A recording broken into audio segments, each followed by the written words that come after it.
Hey guys, this is my Haro 200.1 2011 zebra frame in like a lime green. Right, we'll start off at the front. My front wheel is a Savage blue wheel with a Eastern Curb monkey tyre and Odyssey forks. I've got the stock headset with a Odyssey, Odyssey stem with a first fork locker, and then I've got blue titanium stem bolts. I've got Odyssey flatware grips with blue bar ends, and I've got United air handlebars. Right, we'll go down the frame. I've got just the stock crank, but my crank arms and pedals are there as I'm getting new pedals.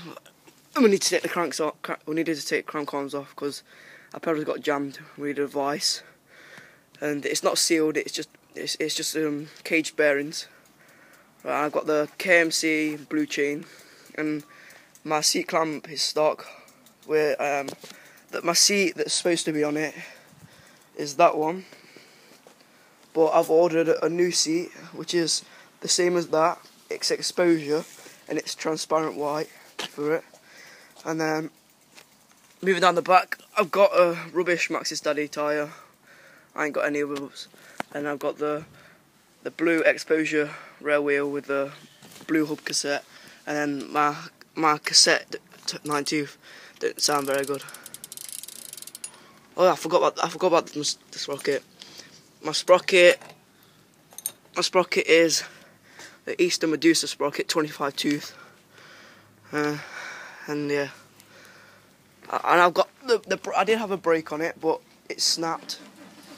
And this is it. It's the C4, and then the Odyssey lever, which costs quite Tektro lever, which costs quite a lot.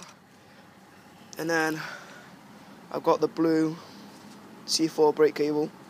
Does a good job, but the brake pads squeak a bit. So yeah, that's my Haro 200.1.